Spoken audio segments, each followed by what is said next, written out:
Hello friends, ये हिंदी की marathon की क्लास है। इसमें हम हिंदी के जो भी मोस्ट इम्पोर्टेंट टॉपिक्स हैं उनको कवर करेंगे, जो कि हमारे चंडीगढ़ के लिए और DSSB के एग्ज़ाम्स के लिए या CTET का हुआ HTET, मतलब हर एग्ज़ाम में आने वाली जहाँ भी हिंदी के क्वेश्चंस आते हैं उन सभी के लिए इम्पोर्टेंट होंगे। तो देखिए, सबसे पहला टॉपिक क्या है। अच्छा, ये मैराथन क्लास है इसलिए हम इनको स्पीड से करेंगे। सबसे पहले हमारा टॉपिक है संज्ञा। संज्ञा का मतलब क्या होता है? नाम, यानी कोई भी व्यक्ति, वस्तु या स्थान का नाम। संज्ञा के भेद कितने होते हैं? सबसे पहला होता है व्यक्तिवाचक, फिर जातिवाचक, फिर भाववाचक, समूहवाचक और द्रव्यवाचक। व्यक्तिवाचक में क्या होता है? किसी एक व्यक्ति का नाम जैसे, या फिर स्थान का नाम, वस्तु का नाम, तो एक पर्टिकुलर चीज से जुड़ा हुआ होता है ये। जातिवाचक में क्या हो जाता है? ये कॉमन नेम होता है पूरी जाति का। जैसे अगर मैं बोलती हूँ राम, तो राम क्या है? एक लड़का है ना, तो एक स्पेशल लड़के का नाम है तो वो हो जाएगा व्यक्तिवाचक। और राम एक लड़का है। अगर मैं बोलूँ लड़का क्या है, तो लड़का क्या है? जातिवाचक, क्योंकि लड़का पूरी जाति का बोध करा रहा है। ऐसे ही और क्या हो जाएगा? लड़की हो जाएगी, या फिर और क्या हो जाएंगे? पशु, नदी। तो ये सभी क्या है? जातिवाचक है। उसके बाद है भाववाचक। भाववाचक में क्या हो जाएगी? जो भी हमारी भावना या गुण दोष से रिलेटेड है वो हमारे भाववाचक में आएंगे। जैसे कि क्या हो जाएंगे? गुण दोष, यानी कि अच्छाई, भलाई, बुराई, ये इस टाइप में क्या आ जाएंगे? भाववाचक हो जाएंगे। समूहवाचक क्या है? जो एक से अधिक का बोध कराए वो हो जाएंगे समूहवाचक। जैसे कि कक्षा। कक्षा क्या है? पूरी क्लास, जो लड़के हैं या लड़कियां हैं, स्टूडेंट्स हैं, उनका ग्रुप है, वो क्या? समूहवाचक।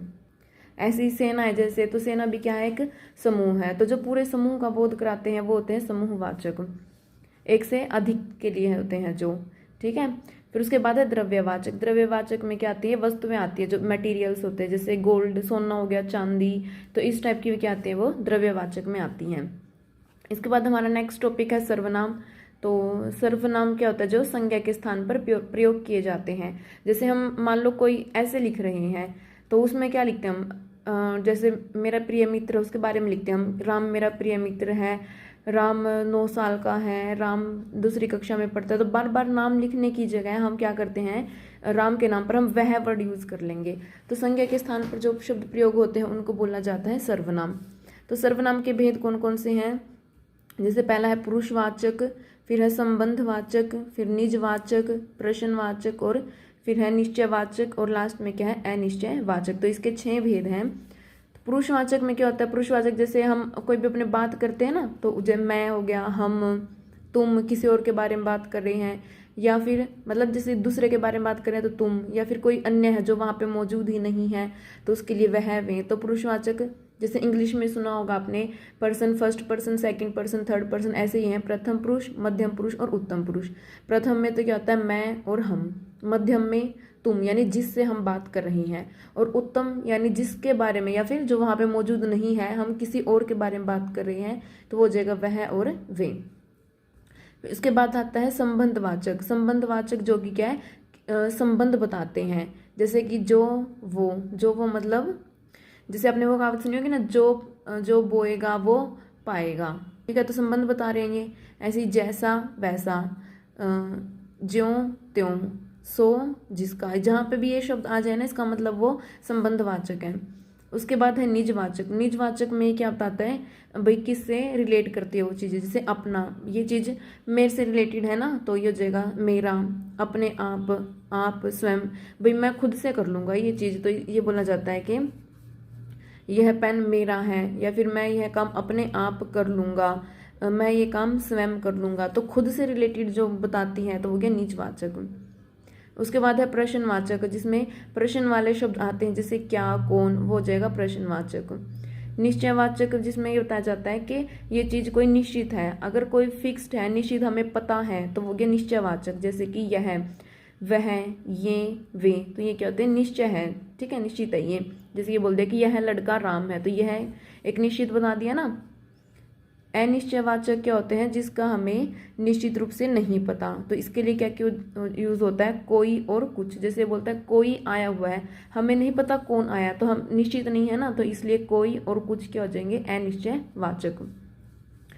दोस्तों, इनमें हमें ज़्यादा डिटेल में पढ़ने की ज़रूरत नहीं है, क्योंकि हमसे जैसे कोई सेंटेंस दे देगा उसमें ये वर्ड लिख दिया मान लो, तो ये पूछ लेगा ये सर्वनाम का कौन सा भेद है। तो इसमें सिर्फ हमें इन वर्ड्स की पहचान रखनी होती है। उसके बाद है विशेषण। विशेषण क्या होते हैं? जो संज्ञा और सर्वनाम के स्थान पर प्रयुक्त किए जाते हैं, वो जाएंगे विशेषण। अब देखो विशेषण के भेद कौन कौन से हैं? गुणवाचक, संख्यावाचक, परिमाणवाचक और सार्वनामिक विशेषण। ठीक है, ये विशेषण के भेद हैं। सबसे पहले गुणवाचक। गुणवाचक नाम से पता चल रहा है जो कि गुण और दोष के बारे में बताते हैं, जैसे गोरी, काली, ईमानदार। ठीक है, जैसे मेरी गाय गोरी है तो गोरी बता दिया। विशेषता बताते हैं जो संज्ञा सर्वनाम की, वो हो गए विशेषण। फिर उसके बाद संख्यावाचक। संख्यावाचक भी दो प्रकार का होता है, निश्चित और अनिश्चित। निश्चित में जिसमें हमें फिक्स वैल्यू पता होती है, जैसे 1, 2 या पहली, दूसरी, तीसरी। अनिश्चित में जिसमें हमें फिक्स नहीं पता होता, तो इसमें क्या हो गया? कुछ, कई, बहुत, सभी, कम। इनसे हमें पता चल रहा है ना कि भाई कोई भी फिक्स वैल्यू नहीं है। जैसे कि राम के पास कुछ गेंद है, तो कुछ है, हमें नहीं पता कितनी है, तो वो गया अनिश्चित। उसके बाद है परिमाणवाचक। परिमाणवाचक क्या है? जो माप तोल है ना, उसके बारे में बताता है, तोलने वाली चीजों के। देखो ये भी क्वांटिटी है और ये भी क्वांटिटी है, मात्रा ही बताते हैं, लेकिन ये गिनी जा सकती है। संख्यावाचक है जो वो गिनने से रिलेटेड है, और परिमाणवाचक मापने से। जैसे हम दूध मापते हैं, पानी मापते हैं ना, तो मापने से रिलेटेड है ये, इनको गिना नहीं जा सकता। तो इसमें भी निश्चित और अनिश्चित। निश्चित तो फिक्स है, जैसे 1 किलो, 2 किलो या 3 मीटर, इस टाइप से।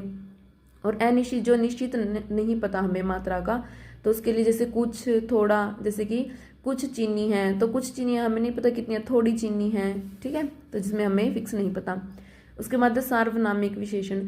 सार्वनामिक क्या होते हैं? जो संज्ञा के पहले सर्वनाम आ जाए।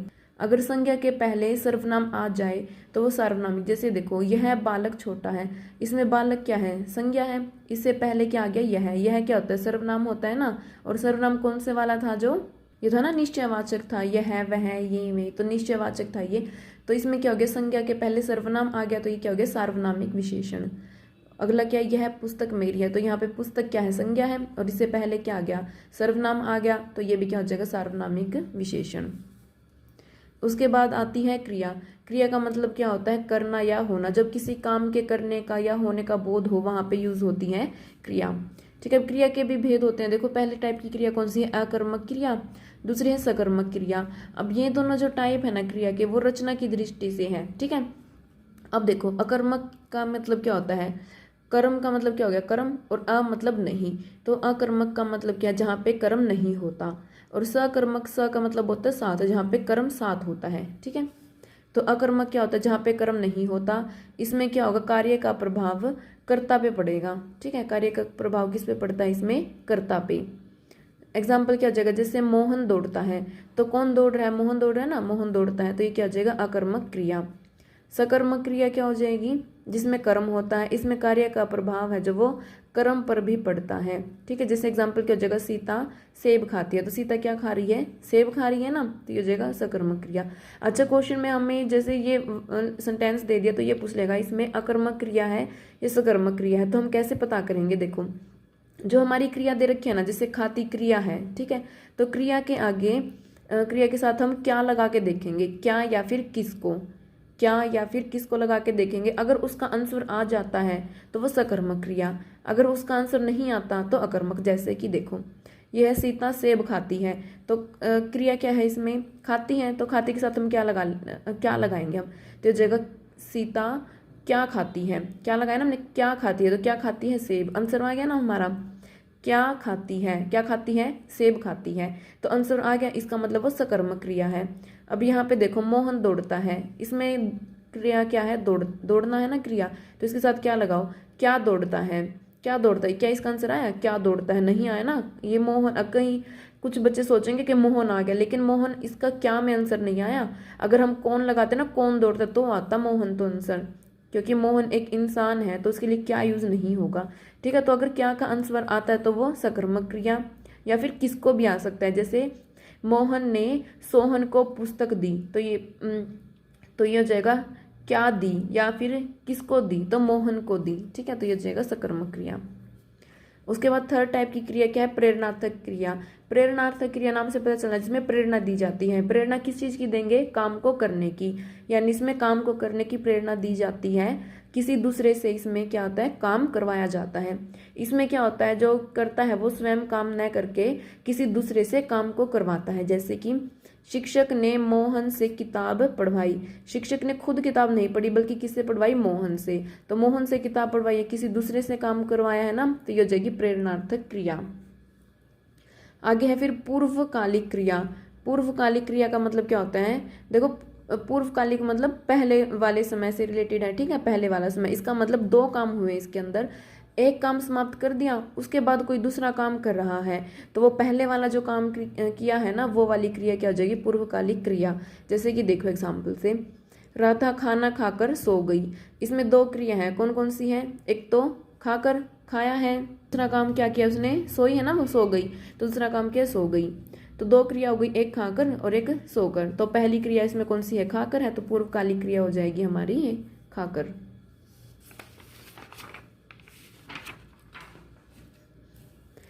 नेक्स्ट टाइप कौन सा है क्रिया का, नाम धातु क्रिया। नाम धातु क्रिया में क्या होता है, संज्ञा सर्वनाम या विशेषण से मिलकर बनती है। नाम धातु क्रिया क्या होती है, जो संज्ञा सर्वनाम या फिर विशेषण से मिलकर बनती है। जैसे कि अपना, अपना क्या है, सर्वनाम है, कौन सा सर्वनाम था, ये निजवाचक सर्वनाम था जो हमसे रिलेटेड बात बता रहा था। तो अपना से क्या बन गया, अपनाना, ठीक है। तो ये क्या होगी, नाम धातु, जो कि संज्ञा सर्वनाम या विशेषण से मिलकर बनती हो। उसके बाद है संयुक्त क्रिया। नाम से पता चल रहा है संयुक्त, संयुक्त का मतलब क्या है, एक से अधिक।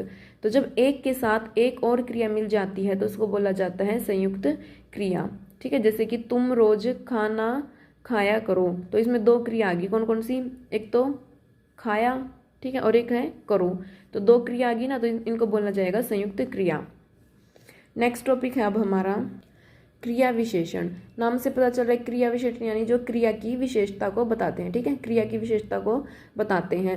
इसमें देखो क्रिया विशेषण के कितने भेद हैं। सबसे पहला स्थानवाचक, फिर है कालवाचक, फिर रीतिवाचक और फिर है परिमाणवाचक।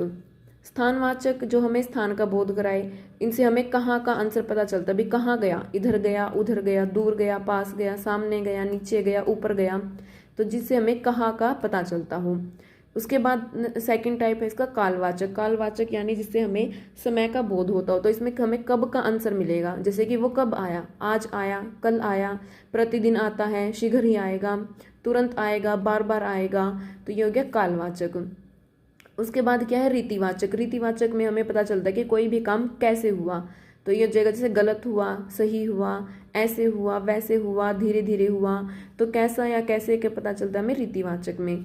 उसके बाद है परिमाणवाचक। इसमें भी वही नाप तोल का, यानी हमें क्वांटिटी का पता चलता है, कितना, इससे हमें कितने का आंसर मिलेगा। जैसे कि कितना, कोई चीज़ है वो कितनी आई, अधिक आई, कुछ आई, कम, थोड़ा, काफ़ी, इतना ही आया, उतना ही आया, तो कितना का आंसर आता है तो वो आ जाएगा परिमाणवाचक। इसमें हम क्या करेंगे, इसकी हमें कैसे पता चलेगा, क्रिया के साथ हम ये शब्द लगा के देखेंगे, जैसे कब या फिर कैसा, कैसे, कितना, कहाँ, जिसका भी आंसर आएगा वो आ जाएगा। जैसे कि एक एग्जांपल देखो, ये है कि रोहन कल घर जाएगा, तो अब देखो रोहन कहाँ घर जाएगा, नहीं, रोहन कब घर जाएगा, रोहन कैसे घर जाएगा, रोहन कितना घर जाएगा, तो क्या जच रहा है यहाँ पे, कब, रोहन कब घर जाएगा यहाँ पे, तो इसका आंसर क्या हो जाएगा, ये कालवाचक।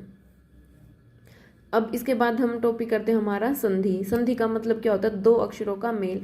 यहाँ पे क्या होता है, दो या दो से अधिक अक्षर मिलके एक नए अक्षर का निर्माण करते हैं, जिसका तो इसमें देखिए संधि के भेद कौन कौन से हैं। एक तो होती है स्वर संधि, एक व्यंजन संधि। आज हम करेंगे स्वर संधि। स्वर संधि के 5 भेद होते हैं। तो सबसे पहला क्या है, दीर्घ संधि। नाम से पता चल रहा है दीर्घ यानी कि बड़ा। इसकी पहचान हमें कैसे होगी, देखो अब बीच में क्या होगी, कोई बड़ी मात्रा मिलेगी। बड़ी मात्रा मतलब जैसे आ, ई, उ, जो बड़े अक्षर है ना, ये बड़ी मात्रा वो मिलेगी, तो वजह की दीर्घ संधि। जैसे यहाँ देखो विद्यालय, तो इसमें आ है ना, बड़ा आ, तो ये क्या हो जाएगी, इसमें दीर्घ संधि। यहाँ पे रविंद्र, बड़ी ई की मात्रा है, तो ये जाएगा दीर्घ संधि। फिर उसके बाद गिरीश, इसमें बड़ी की मात्रा, मुनीश में बड़ी की मात्रा, भानुदय बड़ा ऊ। तो जब भी बड़ा आ जाए ना जहाँ पे, बड़ा आ, बड़ी ई, बड़ा ऊ, तो वहाँ पे क्या होगी, दीर्घ संधि होगी। अच्छा, इनकी थोड़ी पहचान और हम ये कर सकते हैं कि जैसे यहाँ पे क्या होगा, ए आ है तो यहाँ भी ए आ में से होगा, यहाँ ई है तो यहाँ भी ई में से होंगे, ठीक है। ऊ है तो ऊ में से ही होंगे। छोटा ऊ भी हो सकता है, बड़ा ऊ भी हो सकता है, दोनों बड़े ऊ भी हो सकते हैं, या फिर यहाँ बड़ा ऊ यहाँ छोटा ऊ, कैसे भी हो सकता है, लेकिन दोनों सेम ही होंगे वो, ठीक है। उसके बाद नेक्स्ट है हमारी वृद्धि संधि। वृद्धि संधि में क्या होता है, बड़ी संयुक्त मात्रा। देखो वृद्धि, ये भी नाम से पता चला कि वृद्धि यानी बड़ा है, लेकिन ये क्या है, इसमें संयुक्त मात्रा होगी, इसमें बड़ी संयुक्त मात्रा। संयुक्त मात्रा दो होती हैं, देखो हमारी तो ए और एक ओ, ठीक है। तो इसमें बड़ी क्या हो जाएंगी, आई और औ, ये दो हो जाएंगी बड़ी, ठीक है। तो जैसे ये देखो यहाँ पे बीच में ही मिलेगी, ये भी यहाँ पे आई की मात्रा आ गई ना, इसका मतलब वृद्धि संधि है। यहाँ पे भी आई की मात्रा है, यहाँ आई की मात्रा है, यहाँ औ की मात्रा है, यहाँ आई की मात्रा है। तो बीच में आई या फिर औ की मात्रा मिल जाए तो समझ लेना कि उसमें वृद्धि संधि हुई है, ठीक है। तो और दूसरी पहचान क्या है, मतलब यहाँ पे तो कोई भी मात्रा हो सकती है, और यहाँ पे क्या होगी, ए होगी या फिर आई, ओ, औ, इन चारों में से एक होगी, ठीक है। उसके बाद है अयादी संधि। अयादी संधि में क्या होता है, बीच में यह होगा, या होगा वह, ठीक है। या तो यह दिखे या फिर वह दिखे, तो होगी अयादी संधि। अब देखो जो यण संधि होती है ना, इसमें भी बीच में यह या फिर वह जरूर दिखता है, लेकिन इनके बीच में डिफरेंस क्या है, यहाँ पे जो यण संधि है इसमें यह और वह से पहले आधा वर्ण मिलेगा। आधा वर्ण मतलब जैसे देखिए न, आधा न हो गया, आधा से और आधा तय, तो इसमें आधा वर्ण मिलेगा और यहाँ पे पूरे होते हैं, तो ये तो अयादी संधि और ये यण संधि, ठीक है।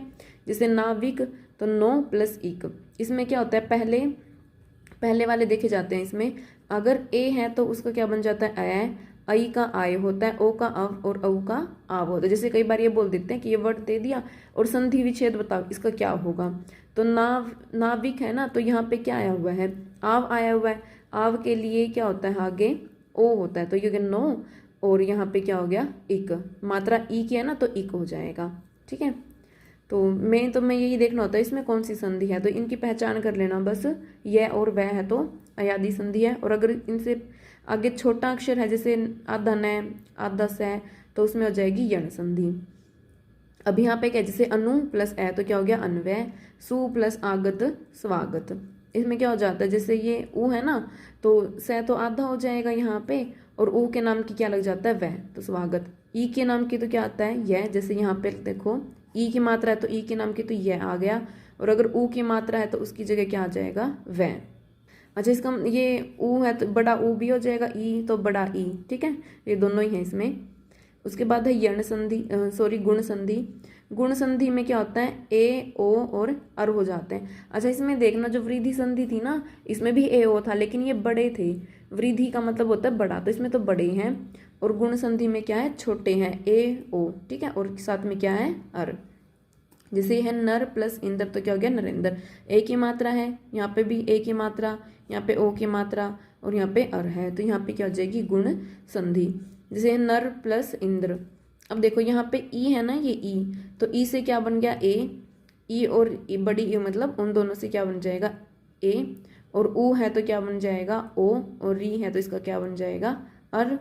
अच्छा, एक ये पॉइंट और याद रखना, जैसे अयादी संधि है और यण संधि है, इसमें क्या होता है, जो पहले वाला अक्षर होता है ना उसका देखा जाता है मात्रा क्या है। जैसे इसमें ओ है तो ओ की जगह पे क्या हो गया, औ की जगह पे क्या हुआ, आव हुआ ना, तो यहाँ पे पहले वाले शब्द के आगे जो मात्रा है ना ये लास्ट में, इसको देखा जाता है। यहाँ पे अनु है तो यहाँ ऊ देखा, ऊ की जगह क्या आ जाएगा फिर वह आ जाएगा। जबकि जो गुण संधि है और कौन सी संधि है ये वृद्धि संधि, इनमें क्या है बाद वाला देखा जाता है। जैसे यहाँ पे ए है तो आई हो गया, ओ है तो औ हो जाएगा, तो इसमें बाद वाला दिखते हैं, इसमें भी बाद वाला दिखते हैं कि जैसे ई है तो ई का ए हो जाएगा, यहाँ पे ऊ आया तो ऊ का ओ हो जाएगा, ठीक है। तो सिर्फ इन दो में, अयादी में और यण में, इनमें पहले वाले अक्षर, जो पहला शब्द है ना उसका लास्ट अक्षर देखा जाता है कि कौन सी मात्रा है, उस मात्रा के अकॉर्डिंग वो वर्ड चेंज हो जाता है। देखिए दोस्तों, आगे हम व्यंजन संधि करेंगे। व्यंजन संधि में क्या होगा, बीच में हमें व्यंजन मिलेंगे। जैसे कि देखो इनकी पहचान क्या है। फर्स्ट टाइप तो क्या है, जैसे यहाँ पे क्या होगा, एक तो आधा वर्ण है और एक पूरा है, ठीक है। जैसे ज ज, ज ज, ल ल, न न, ल ल न न च च, ठीक है। एक आधा और उसके साथ में ही उस वही सेम पूरा है, आधा और पूरा है, ठीक है। और अगर हम इसका संधि विच्छेद करेंगे तो जो पहले है ना, जैसे उन, आधा न, इस आधे न की जगह पे तय आ जाएगा। जैसे उन्नति है तो ये जगह उत प्लस नति। उल्लेख इसका हो जाएगा उत प्लस लेख। जगन्नाथ का हो जाएगा जगत प्लस नाथ। सेकंड टाइप इसमें क्या है, संवाद, जिसमें ऊपर न की बिंदी होगी। संवाद, संक्षेप, संस्करण, संस्कृत, संस्कार, ठीक है। न की बिंदी होगी ना ऊपर जिसमें, तो इसमें क्या हो जाएगा, न की जगह पे अगर हम संधि विच्छेद करेंगे तब म हो जाएगा। जैसे संवाद था तो ये जगह सम प्लस वाद। संक्षेप का सम प्लस शेप। संस्करण का हो जाएगा सम प्लस करण। संस्कृत का सम प्लस कृत।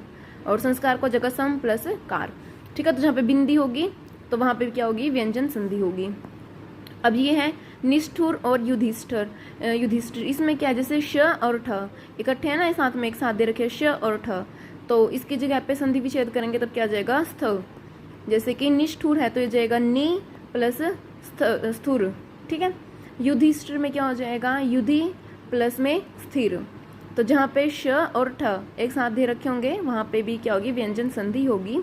और श ठ का जगह पे क्या आ जाएगा, सथ आ जाएगा। जो भी जैसे कि यहाँ पे मात्रा है, स्वर लगा हुआ है ना, वो साथ में स्वर लग जाता है। उसके बाद क्या है, जैसे कि सदगति, उन्मुख, दिगंबर, वागीश, इनमें क्या होता है कि जैसे मान लो बीच में तीसरा या फिर पांचवा वर्ण दे रखा हो, वर्ग है ना, जैसे हमारे कवर्ग हो या क ख ग घ ढ च छ ज ज झ ट ठ ड ढ न त थ द ध न प फ ब भ म, तो तीसरा और पांचवा इसमें वर्ण मिलेगा। जैसे कि यहाँ पे देखो ये हो जाएगा, यहाँ पे क्या है देखो, द त थ द, तो तीसरा आ गया।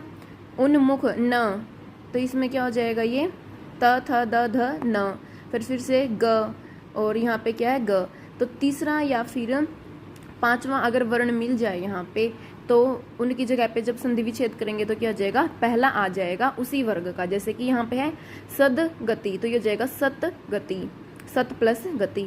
उन्मुख क्या क्या हो जाएगा, उत प्लस मुख, तो जिसका भी जैसे ये पांचवा है ना तो उसी वर्ग का पहला आ जाएगा उत प्लस मुख, ठीक है। तो ये ध्यान रखना, अगर तीसरा और पांचवा होगा तो वहां भी क्या होगी, व्यंजन संधि होगी।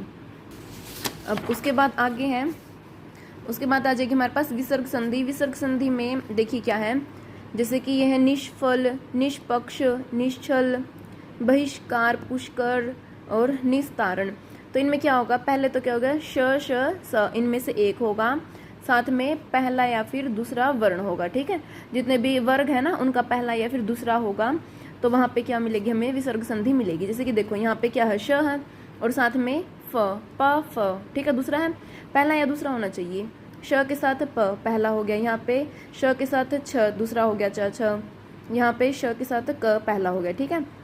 तो श स में से एक होगा और पहला या दूसरा होगा, तो वहाँ भी विसर्ग संधि होगी। और जब हम इसका विच्छेद करेंगे, संधि विच्छेद, तो क्या हो जाएगा, नि प्लस फल, नि प्लस पक्ष, ये हट जाता है, श श स है ना जो, ये हट के विसर्ग में बन जाता है।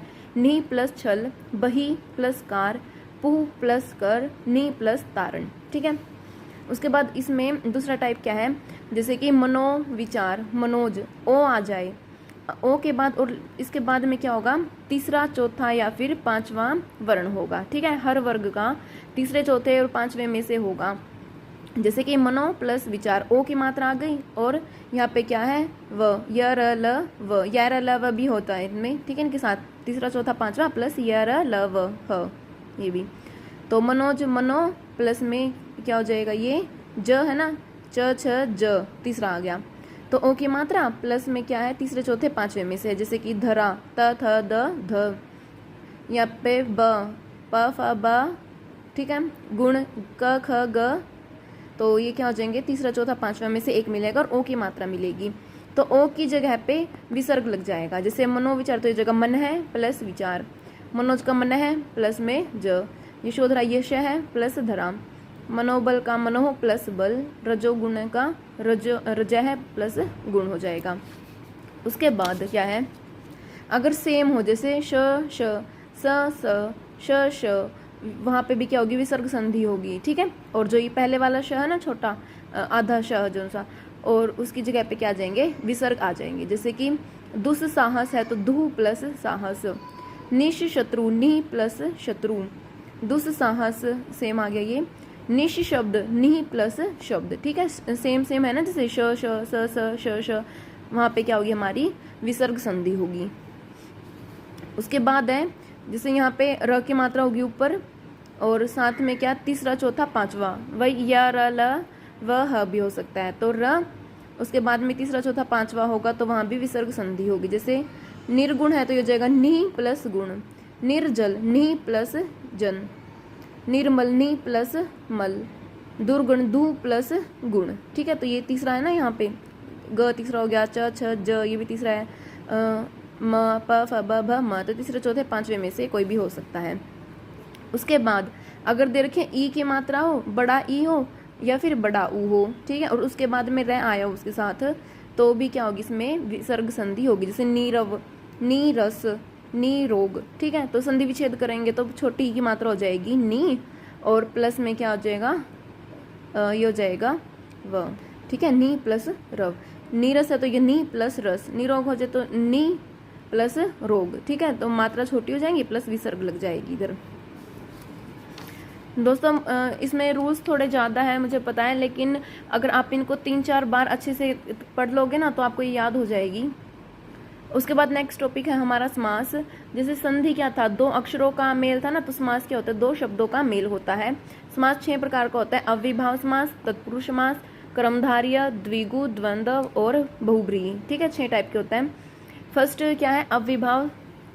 अव्ययीभाव समास में क्या होता है, इसमें पहले उपसर्ग लगा होता है, ठीक है, तो जैसे प्रतिदिन तो प्रति हो गया, इसमें यथाशक्ति यथा हो गया, या फिर दोनों वर्ड सेम मिलेंगे जैसे धीरे धीरे, ठीक है, तो वहाँ पे क्या होगा अव्ययीभाव समास होगा, जहाँ पे अव्यय मिलेंगे या फिर उपसर्ग मिलेंगे। तो उसके बाद है तत्पुरुष। तत्पुरुष में क्या होता है कि इसमें कारक होते हैं, जैसे कर्ता को छोड़ दिया पहले वाला होता है जो, और लास्ट क्या होता है हमारा संबोधन, तो उन दोनों को छोड़ के जो जितने भी बच गए, जैसे कि ये जाएगा कर्म, कर्ता ने कर्म को करण से, फिर उसके बाद क्या होता है संप्रदान के लिए अपादान से जुदाई, फिर होता है संबंध का के की रा रे री, और फिर होता है अधिकरण में पर। तो जहाँ पे भी ये मिल जाती है कारक तो वहाँ पे क्या हो जाएगा हमारा तत्पुरुष समास होगा। जैसे राजपुत्र यानी राजा का पुत्र, तो कहा गया ना, गृहागत घर को आगत, पुस्तकालय पुस्तक का आलय, धर्म युक्त धर्म से युक्त, तो यहाँ पे क्या बीच में कोई हमारा कारक आया हुआ है तो वहाँ हो गया तत्पुरुष समास। उसके बाद है कर्मधारय। कर्मधारय में क्या होता है विशेषण विशेष्य का पेयर मिलेगा हमें, ठीक है, जैसे कि लाल कमल, कमल हो गया, इसकी विशेषता कौन बता रहा है, लाल बता रहा है ना कि लाल है कमल, तो पीछे जो वर्ड है ना उसकी विशेषता बताएगा ये आगे वाला वर्ड, तो हो जाएगा कर्मधारय, यानी विशेषण विशेष्य होंगे इसमें। मंद बुद्धि, बुद्धि की विशेषता है कि मंद है। महात्मा, आत्मा क्या है महान है, तो आगे वाला जो वर्ड है वो पीछे वाले वर्ड की विशेषता बताएगा इसमें, तो वो हो जाएगा कर्मधारय। उसके बाद है द्विगु। द्विगु में क्या होती है संख्या होती है आगे, जैसे कि चौराहा 4 रास्ते, नव रात्र 9 आगे इसके अंदर, त्रिभुज 3, ठीक है, तो संख्या से रिलेटेड हो गया द्विगु समास हो जाएगा ये। अच्छा, द्विगु में क्या होता है पहला पद प्रधान होता है। अविभाव में तो कोई भी पद प्रधान नहीं होता, जैसे पहले वाला और दूसरे वाला 2 होते हैं ना इसमें, तो कोई भी पद प्रधान नहीं होता इसमें। द्विगु में पहला पद प्रधान होता है, और फिर आगे इसके बाद द्वंद्व। द्वंद्व में दोनों ही पद प्रधान होते हैं, इसमें जोड़े में होंगे, जैसे माता पिता, पाप पुण्य, रात दिन, ठीक है, ऐसे जोड़े में मिलेंगे इसमें द्वंद्व में, और इसमें दोनों ही पद प्रधान होंगे।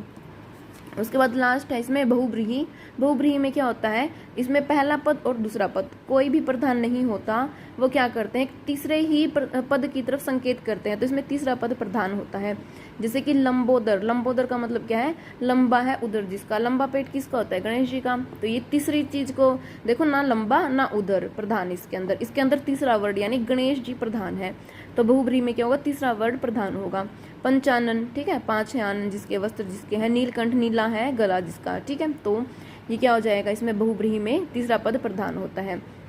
तो दोस्तों जो चंडीगढ़ वाला हमारा एग्जाम है उसके लिए इतनी ही हिंदी काफ़ी है, क्योंकि इसमें सिर्फ 4 से 5 मार्क्स की ही हिंदी आएगी हमारी ग्रामर की, तो ये कर लेना आप। और साथ में मुहावरे लोकोक्ति और विलोम शब्द समानार्थक शब्द ठीक है। और साथ में एक जो त्रुटि निकालने वाले होते हैं कि कौन सा वाक्य सही है, इनको आप अच्छे से कर लेना। आज की क्लास में इतना ही।